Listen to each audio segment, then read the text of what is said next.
Hey everyone, I made a big mistake. I lost the man I loved because of my selfish actions.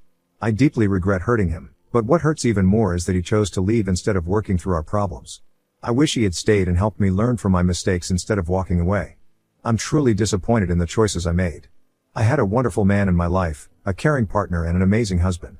I threw all of that away for some meaningless fling. When I was 19, I met my husband, who was 21, at a library. Before him, I had never been in a relationship on a date. Or even been. I was quite introverted, and my main focus in university was my education. He approached me at the library one day and complimented me, saying he had noticed me around and wanted to get to know me better. He asked for my phone number, but I turned him down right away. I didn't want to give out my number, and I certainly wasn't looking to get involved with anyone at school. I just wanted to focus on my studies and get my degree. Over the next few months, he would often come over to the table where I was studying with my friends. Sometimes he came alone, and other times he would join in conversations with my friends. I gradually got used to seeing him every day, watching him from afar as I studied, and observing how well he got along with my friends. One day, he didn't show up at the library, and I became worried. I asked my friends if they had heard anything about his absence, but they claimed to know nothing. One of them even told me, "His life doesn't revolve around you, you know? Maybe he got tired of waiting for you and moved on." Those words stung, and at the time, I didn't fully understand why. It was only later that I realized I was falling for him, and the idea that he might have moved on hurt me deeply. He didn't show up the next day either, and I grew even more concerned. I asked my friends if any of them had his phone number so I could check on him, thinking he might be sick or in the hospital. However, they all told me that they didn't have his number because I had specifically asked them not to take it. It seemed strange in hindsight. Then, on the following day, he returned to the library, just as he always did.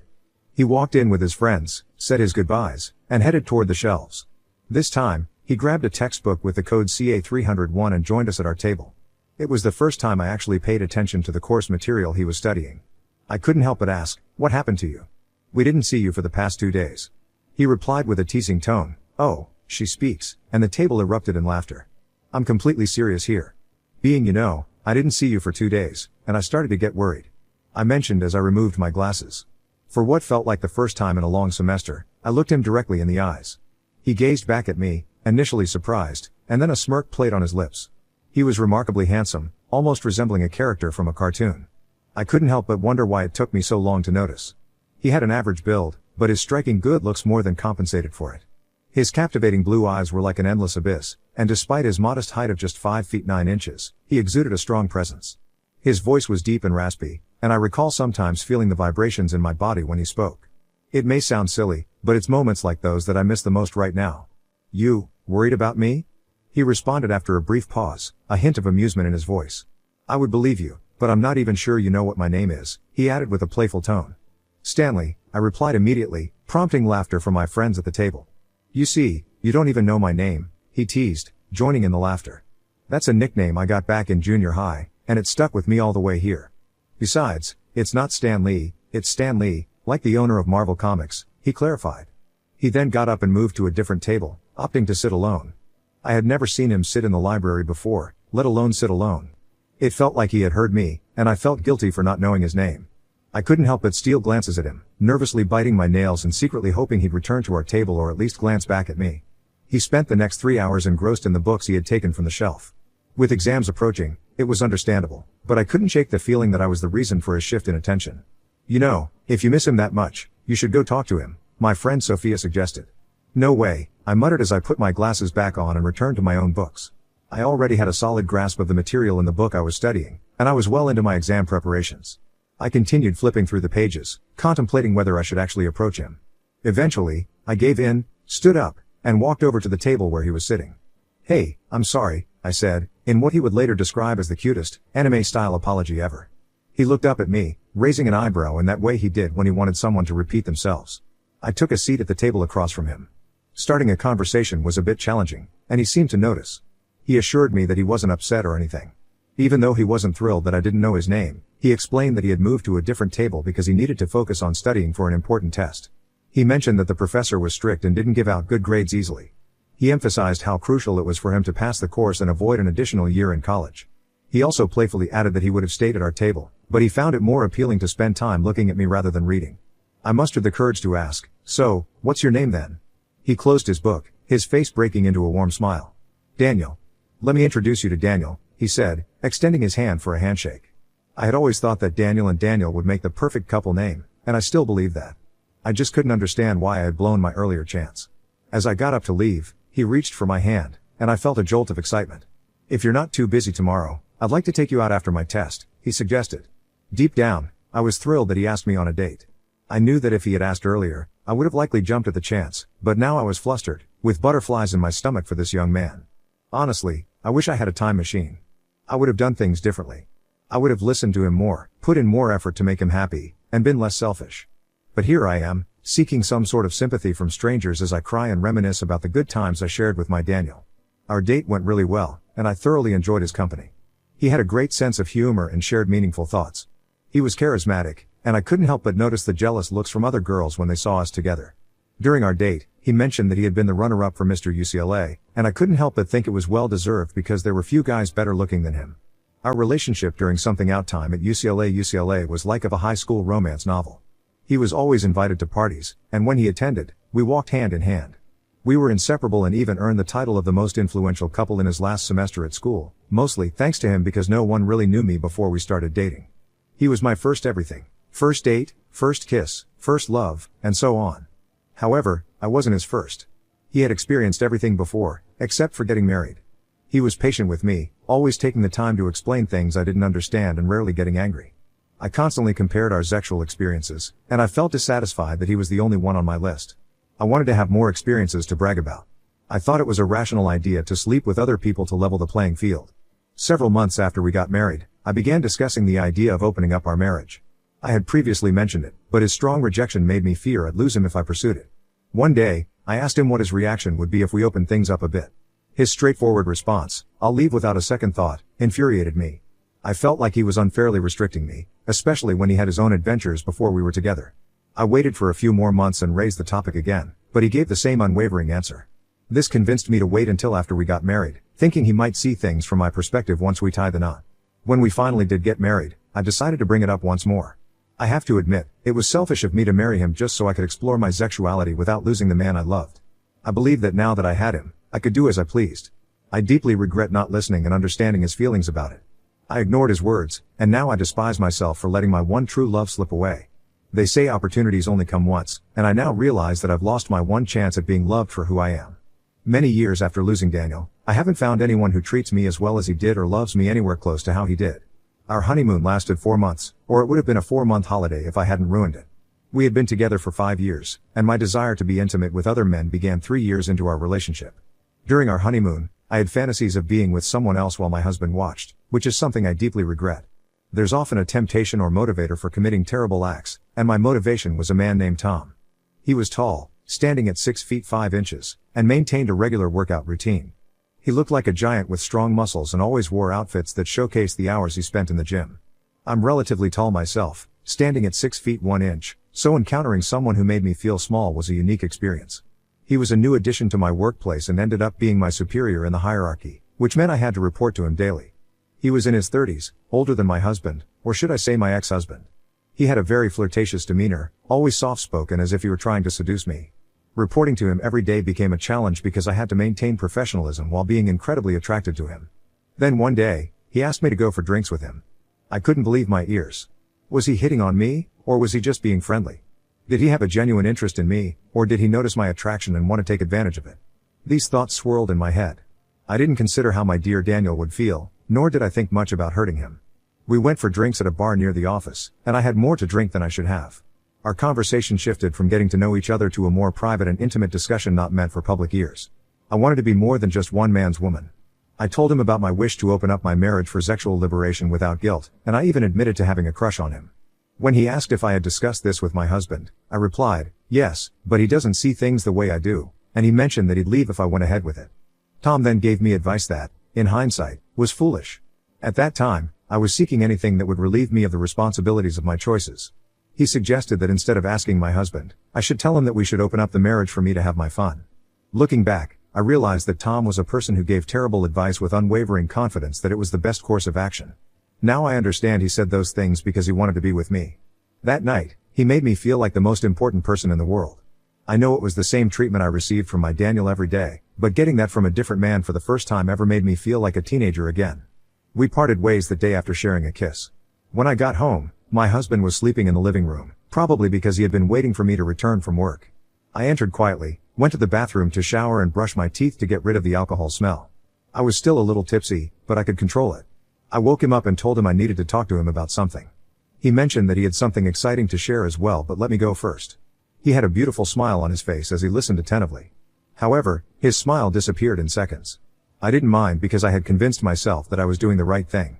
I told him, I just want you to know that I have to do this. I can't handle the fact that you're much more experienced than I am. It makes me feel like you settled for me. I don't want to be the girl you settled for.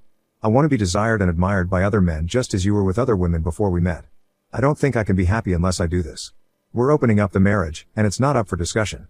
Those were the hurtful words I said to the man who loved me when others called me a werned, a nickname I got in college, derived from weird nerd. Those were the words I used with a man who made those nicknames disappear, the man who gave me some of the attention I always thought I deserved. These words haunt me, and I cry every time I remember that situation. What kind of foolish young lady was I? He looked into my eyes for a while, then lowered his head as if he had been defeated. He sat there in silence for what felt like an hour before saying, well, you've said your piece, so I guess that's that. He got up and went to the bedroom, leaving me wondering about what he had wanted to tell me earlier. He dismissed it, saying it was nothing, and blamed his tiredness on overthinking at the office. The following day, I went straight into my boss's arms.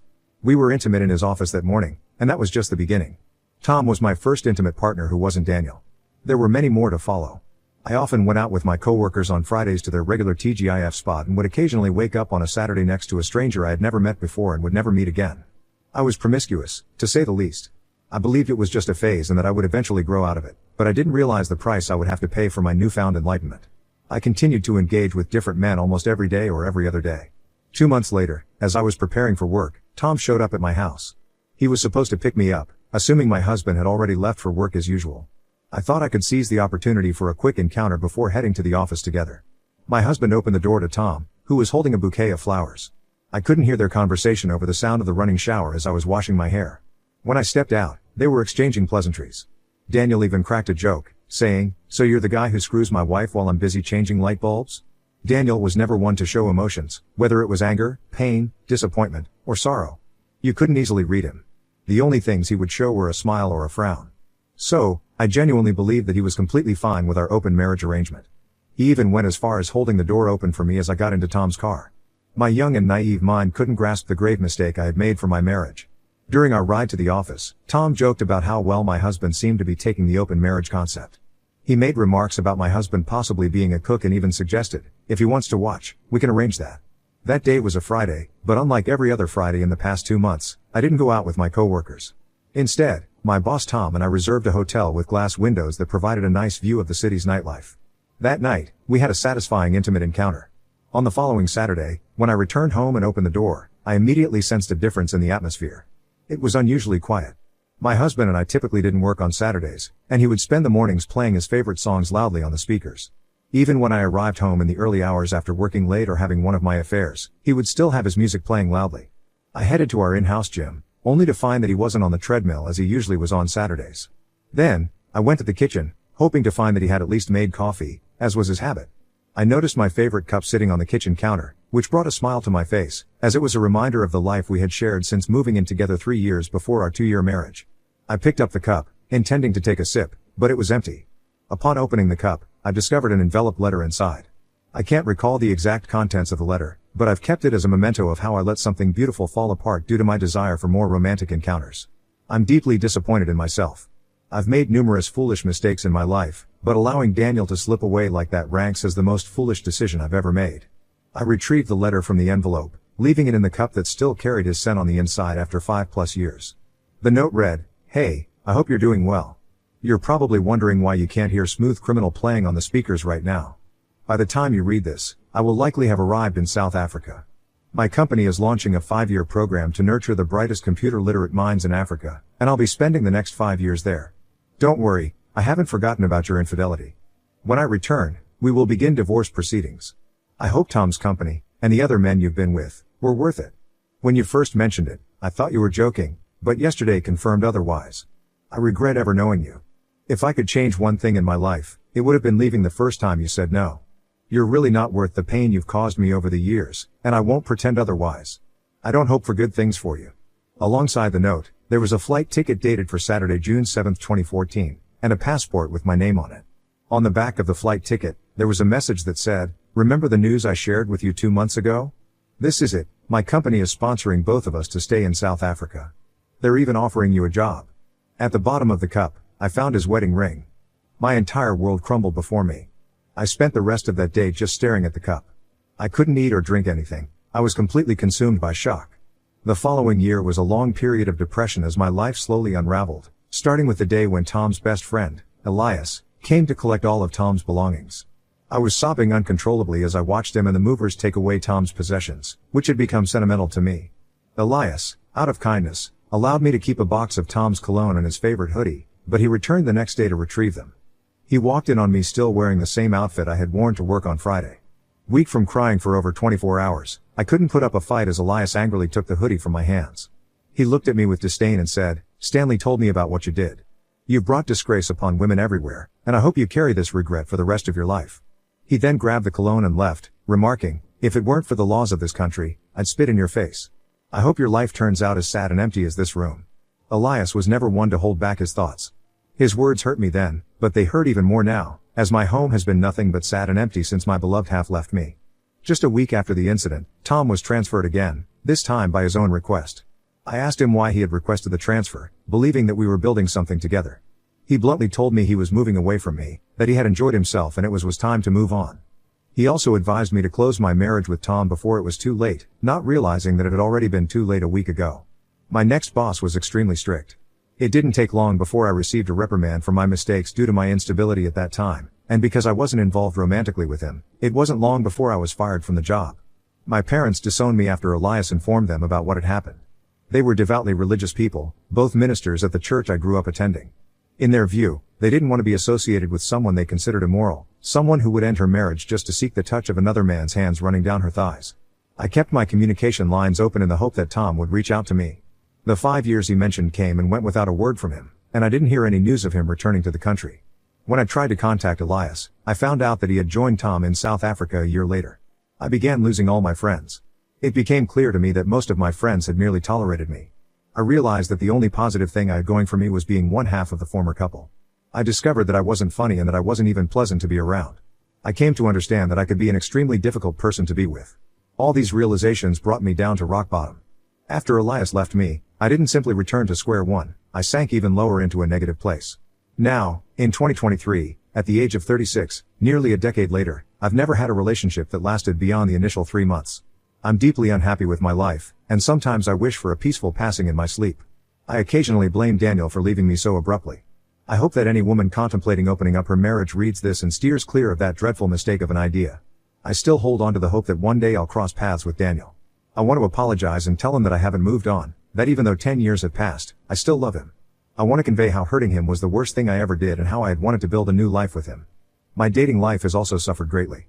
No one wants to be with the woman who shattered her husband's heart just because she wanted to explore something different. I've been in several relationships, but whenever the story comes up, I can literally see the love drain from the faces of these men. I continue to live in the house that Daniel and I purchased together. It's a small bungalow because we envisioned a small family. I desperately need closure, but I haven't been able to afford therapy because I haven't been able to hold down a job since I was fired 10 years ago by my replacement boss. I've been struggling financially. Thank you for taking the time to read through this rather lengthy account. Update. This update covers what has transpired since I posted this 2 months ago. For those who didn't see my previous post, this is an update on how my husband, or ex-husband depending on your perspective, left me when I decided to open up our marriage. It's been over 9 years since his departure, and during these years, I've come to realize how I've become virtually nothing without him. I lost everyone close to me, mostly because they adored him and only tolerated me out of necessity. However, for the first time since he left, things have started to take a positive turn. Firstly, I believe he saw my previous post because not long after I posted it, he gave me a call. Hearing his voice after such a long time brought me joy. I missed the deep, raspy baritone of his voice that always sent shivers down my spine. During our hours-long conversation, I couldn't help but cry as I listened to how much I had hurt him. He confessed that he never believed I would go through with it and initially thought it was one of my late April Fool's pranks. He revealed that a part of him died when he saw and spoke with Tom. He felt like a fool and blamed himself for staying until I broke him. He explained why he chose not to return after the initial 5 years. It took him that long to get over me. Towards the end of the program, he began finding happiness again. He admitted that he didn't want to see me because being in the same room as me would jeopardize his newfound happiness. In return, I shared the story of how my life had unfolded. Throughout what felt like a 2-hour phone call, tears streamed down my face as we reminisced about the good times, and I couldn't help but regret letting this man slip away. At the end of our conversation, he informed me that he would be in the US within a week and planned to visit me at the house. True to his word, he arrived at my house a week later, not to rekindle our relationship, but to deliver the divorce papers. He witnessed the misery that had engulfed my life within the house. He noticed the cup with the letter and his ring still at the bottom. He observed how the rooms he had emptied remained vacant, even almost a decade later. For the first time in my acquaintance with him, I finally managed to discern his emotions. Pity. I saw pity in his eyes as he inquired about my life, and I shared more details with him that I hadn't already conveyed over the phone. He inquired about Tom, referring to unattractive, muscular man. Him as a tall, I recounted the sequence of events, how Tom had entered picture, spent 2 months with me, and then departed. He clicked his tongue in disapproval, a habit he might have picked up during his time in Africa. Shaking his head, he remarked, "So, you threw away a 7-year relationship for just 2 months of sex?" Then he inquired about the quality of the sexual experience. To be completely honest, no one had ever treated me as well as Daniel did in the bedroom. He knew my desires inside and out and had a knack for satisfying them. He wasn't like the other men who were simply interested in quick encounters. It saddened me to admit that I had sacrificed everything that defined me for something Daniel excelled at even more than the other 14 men I had been with over time. Out of compassion, he offered to cover the cost of therapy for me. He mentioned that he had moved on, and he believed I deserved to move on as well. In that moment, he made me feel like the center of the universe one last time, and then he departed. We have now finalized the divorce, and I'm 1 month into therapy, all thanks to Daniel. I'm grateful for the wonderful man that God brought into my life, and I still harbor regret for ruining it. However, it's time to concentrate on becoming a better person, even if it took me 36 years to realize it. I want to express my gratitude once more to all of you for reading this. I hope nothing else arises that would compel me to return here, and I aspire to finally move forward in life.